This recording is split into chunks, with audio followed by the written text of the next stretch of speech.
Small towns don't change much over the years. If anything, they get even smaller. The children grow up and move away to bigger towns and bigger opportunities. Those few who stay behind replace the old folks as they die, providing not so much an infusion of fresh blood as a dose of geritol, just a small shot of tonic to keep the old town going.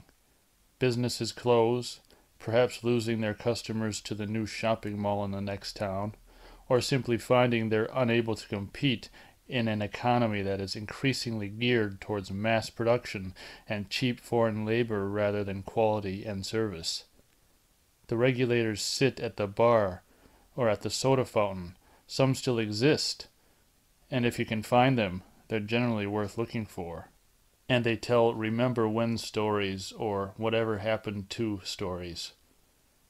Remember when Al Cleary's little girl run off with that motorcycle gang back in '56?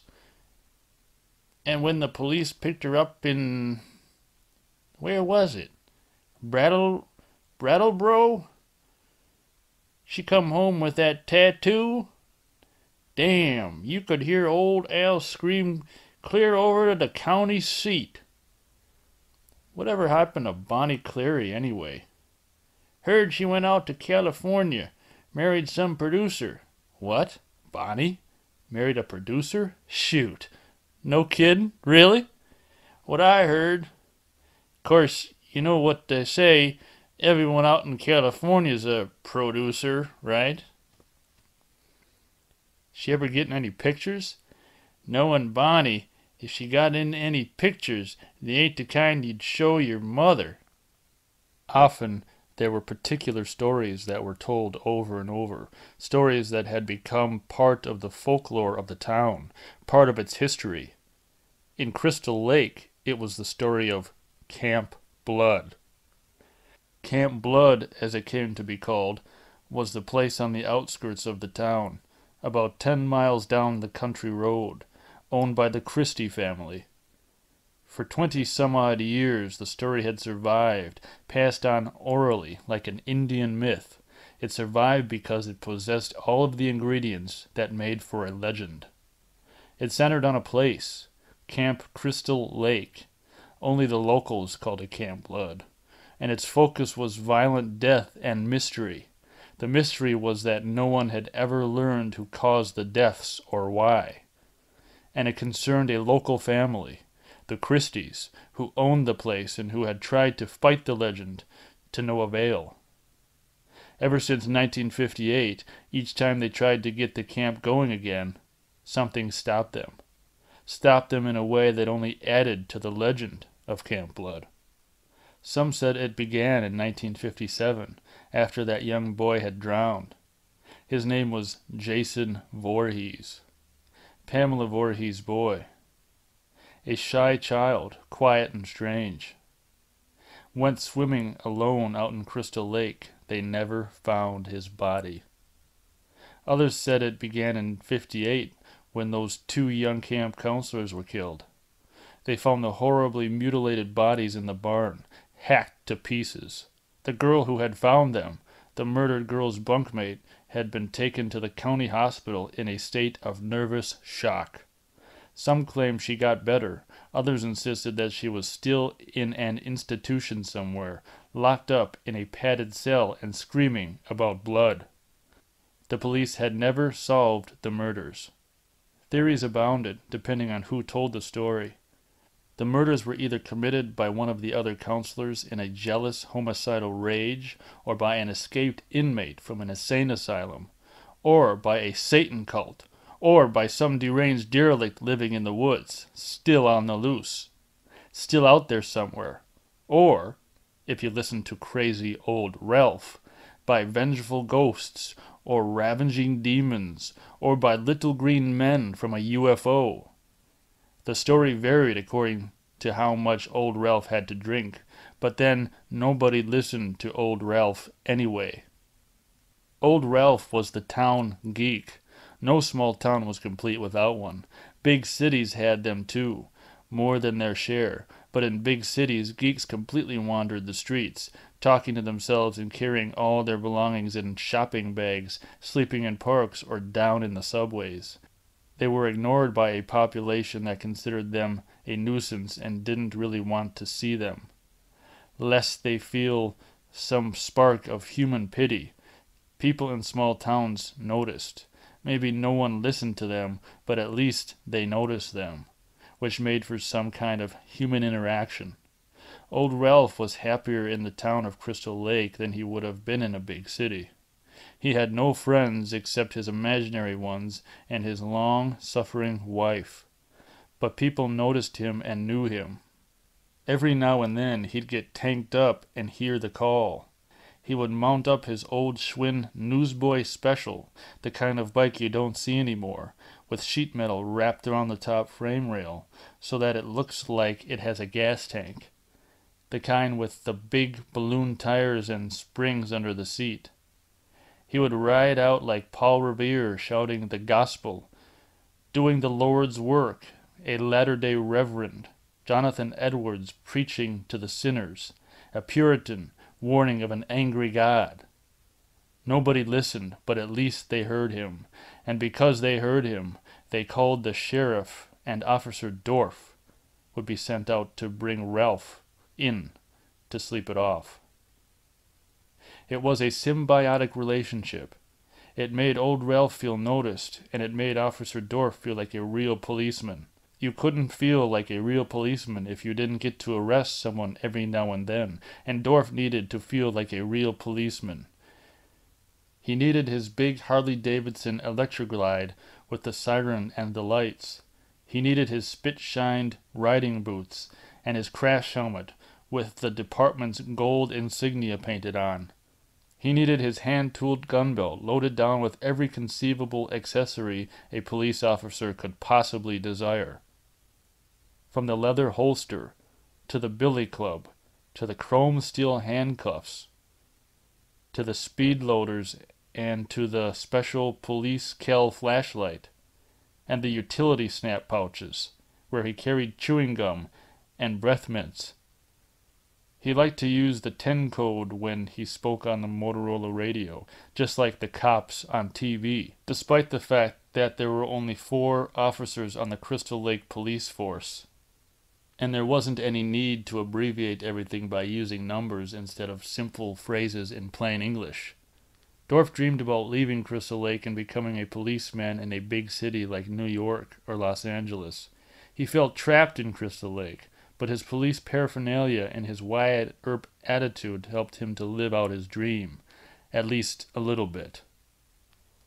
Annie Phillips, on the other hand, had felt trapped by the big city. She needed to get away every chance she got, which was mostly during summer vacations, when she took jobs as a cook at various camps. It paid a little more than just being a counselor, and good cooks were always in demand. It gave her a chance to get out into the country and breathe fresh air for a few weeks. She lived for it. She dreamed of leaving the city forever and moving to a log cabin or an A-frame house in the country, perhaps starting a small crafts business or getting a job as a cook in a resort hotel. She and Dorf might have had an interesting conversation about the pros and cons of their respective dreams, but Dorf wasn't on hand to welcome her to Crystal Lake when she arrived. He was out cruising the highway looking for speeders. All Annie had to welcome her as she hiked into town was Ed Bryan's old dog, Winslow, who watched the pumps for Ed and barked whenever a car pulled in. Since Annie didn't have a car, Winslow decided not to bark. Better to let Ed sleep than risk a sharp rap on the noggin with a rolled-up newspaper for raising a false alarm. Instead, Winslow sat up between the pumps and unfurled his tongue, wagging his tail for affection. It worked. Annie shucked her knapsack and knelt down beside the dog, stroking his fur. "Well, hiya, girl." Excuse me, hi, boy." She laughed. It was a gorgeous day. The town was quiet and peaceful, about as far removed from the noise of New York City as possible. "Hey, can you speak English?" she said, laughing and ruffling the dog's fur. How far is it to Camp Crystal Lake? It was the most attention Winslow had received in months, and he whined in appreciation. That far, huh? Okie dokie. See you later. Annie groaned as she hoisted the pack back onto her shoulders. She had hiked in all the way from the interstate and had hoped there'd be more traffic around town so she could hitch a ride to the camp. But there wasn't a car in sight. The town looked quite dead. Well, you wanted peace and quiet, she said to herself. I guess you got it. She passed several buildings and turned onto the main street of the town. She saw a number of cars parked in front of a general store and a coffee shop. She decided to take a chance and stop in to ask directions. Perhaps someone would volunteer to drive her. The radio was tuned in to an AM station playing Sail Away, Tiny Sparrow as she walked in, causing a small bell mounted over the door to tinkle. There were several people in the shop, seated at the counter, small-town folks. An older woman dressed in a white uniform and wearing rhinestone glasses stood behind the counter. A couple of New England types in red and black buffalo plaids, jeans, work boots, and truckers' caps perched on the stools. It's 7:01 on Friday the 13th of June, the radio announcer said in that obsequious DJ voice that sounds like a cross between a game show host and Woody the Woodpecker. This is Big Dave, and it's time for you lazy bones to get out of bed. It's Black Cat Day in Crystal Lake. I must have seen that Kojak 82 times, the woman behind the counter said to one of the coffee drinkers in response to a comment Annie hadn't heard. Hi, excuse me, she said, raising her voice to be heard over the radio. But the woman behind the counter had turned down the radio at that same moment, so Annie's voice suddenly sounded unnaturally loud.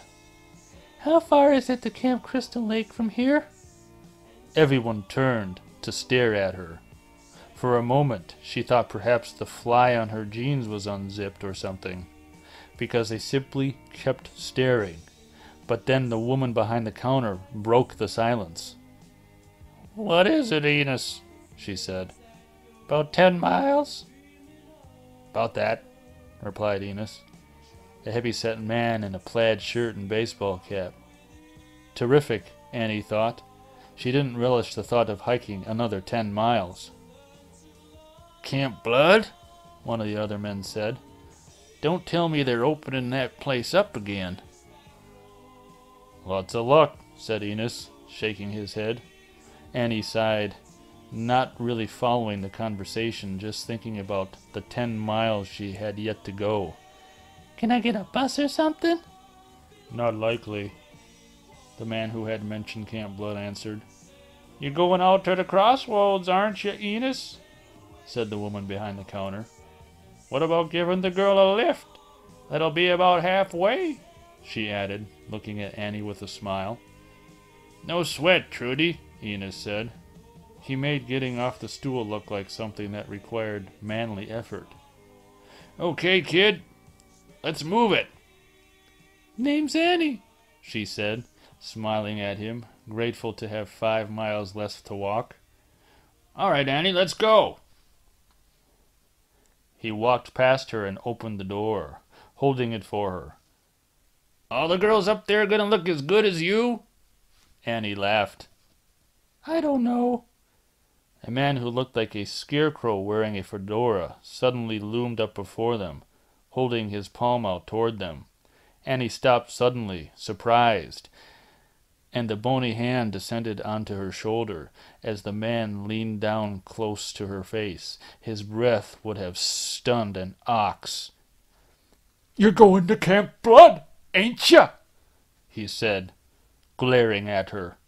It seemed as if any minute he was going to break into a maniacal cackle, like the Wicked Witch of the West. God damn it, Ralph, get out of here! Enos gave him a hard shove. Go on, get! Leave people alone! You'll never come back alive, cried Ralph, his voice rising in pitch. Oh, shut up, Ralph, Enos said, leading Annie toward his truck. It's got a death curse, Ralph persisted, rolling his eyes wildly. He's a real prophet of doom, ain't he?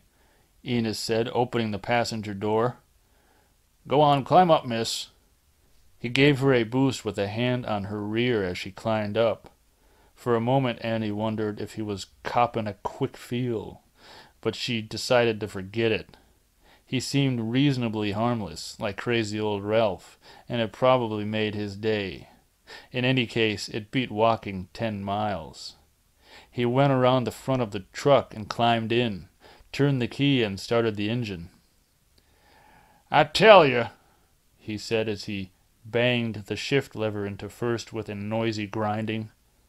He's causing problems enough for your boss with all that talk. The truck shuddered out of the parking lot with a sloppy clutch engagement. Goddamn nuisance, Enos muttered. They drove in silence for several minutes as the truck left town and headed into the country. Over a small bridge and onto the country road, Enos seemed to be wrapped up in thought, and Annie just stared out the window. He tell you anything? Enos suddenly asked. Annie turned, her eyebrows raised. What? He tell you anything? Who? Your boss, Steve Christie. Oh, she smiled. Yeah, I'll be cooking for 50 kids and 7 staff, including me. The campers will mostly be inner-city children. Enos waited a beat, watching the road.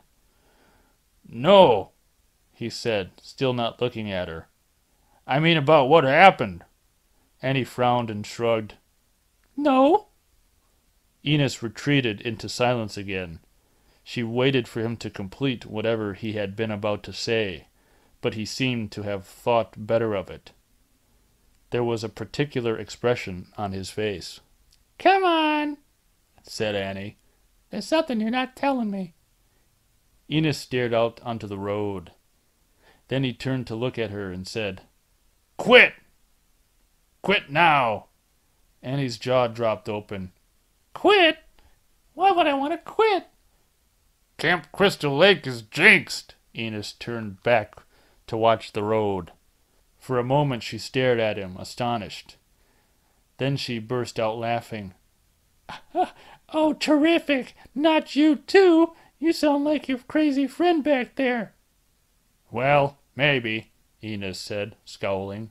His jaw muscles worked a moment and he glanced at her, then gazed back at the road. Did Christy tell you about the 2 kids murdered back in 58? She shook her head. Or about the boy who drowned back in 57? She shook her head again. About a bunch of fires they had? Nobody knows who did any of them. In 1962, they were going to open up again. The water was bad. He shook his head with resignation. Steve Christie will wind up just like his folks, crazy and broke. He glanced at her to see how she was taking it, but her face expressed a mixture of polite interest and skepticism. He's been up there for the past year fixing up that place. He must have dropped $25,000. And for what? Ask anybody. Quit. I can't, said Annie. Enos snorted. Dumb kids. Know-it-alls. Just like my nieces. Heads full of rocks. Annie laughed and shook her head. You're an American original, she said. I'm an American original. Enos mimicked her. Dumb kid. Annie chuckled. At least I'm not afraid of ghosts. Enos gave up. What was the point? Maybe the kid was right. Maybe he was starting to sound like crazy old Ralph.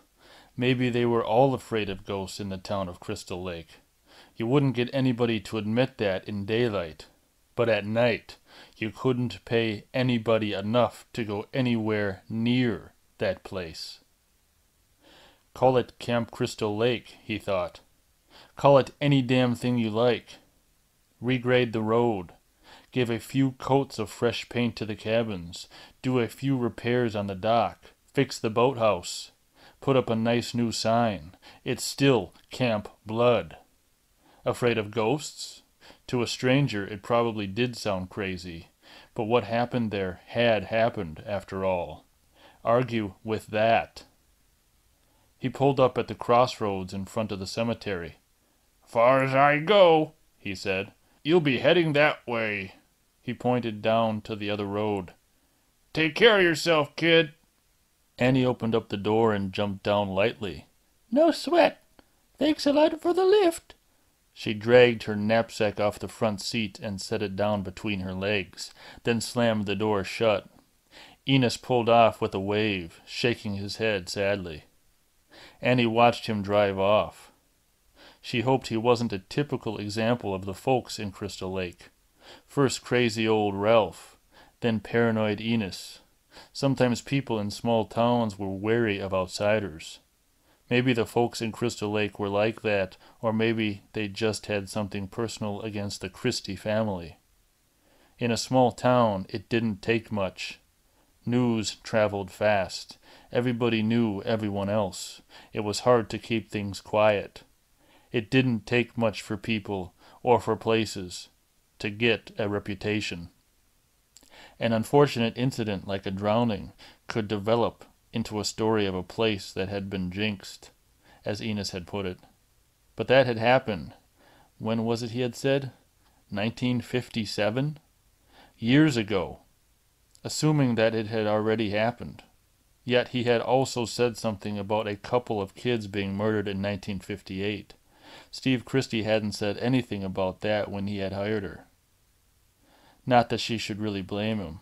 Even if it was true, it had been a long time ago. But people were funny about some things. People who were otherwise perfectly sensible could be superstitious about things like that. That's why if you were trying to sell a house, you didn't tell prospective buyers someone had been murdered in it. Enos had also mentioned something about fires. Assuming that was true as well, there was probably a perfectly logical explanation for it. Vandalism, for example, kids fooling around at night in a place that was supposedly haunted.